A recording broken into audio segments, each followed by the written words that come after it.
Salut, c'est Trado. Voilà, vidéo de mise à jour pour Carmat pour faire plaisir à un généreux donateur.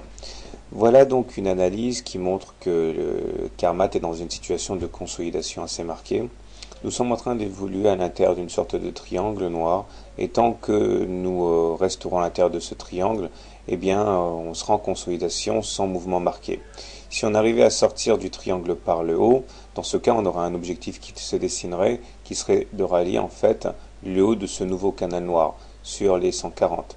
À long terme, bien sûr, hein, pas dans l'immédiat, ça prendrait plusieurs mois.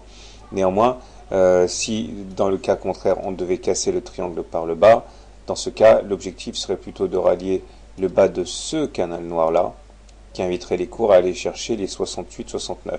Vous comprenez donc que ce triangle détermine en grande partie l'évolution à moyen terme de la valeur.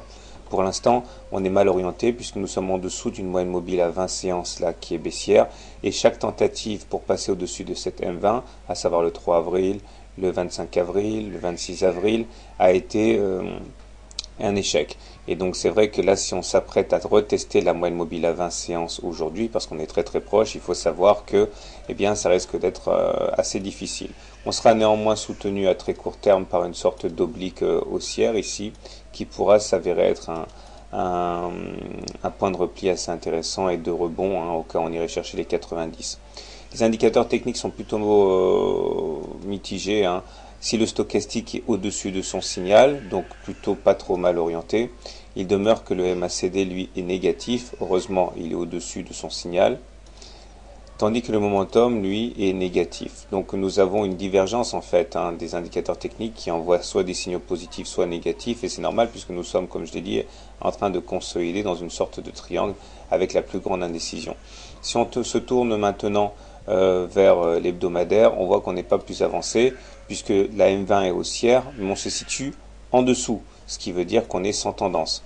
Et enfin, en mensuel, pour les investisseurs au long cours sur Carmat, on voit que nous sommes in extremis au-dessus de la moyenne mobile à 20 mois, ce qui veut dire qu'on est encore en tendance haussière et que chaque contact sur la moyenne mobile à 20 mois ici sont des opportunités d'achat. Donc si on résume, à long terme, en mensuel, on est toujours haussier, en hebdomadaire, on est neutre puisqu'on est en dessous d'une moyenne mobile à 20 semaines, et par contre en journalier, ici, on est toujours en tendance négative. Voilà. Donc bon courage si vous êtes sur Carmat. Je pense que la tendance à long terme est toujours porteuse, mais à court terme ça risque de secouer encore un petit peu. N'oubliez pas de vous abonner à la newsletter gratuite et à très bientôt.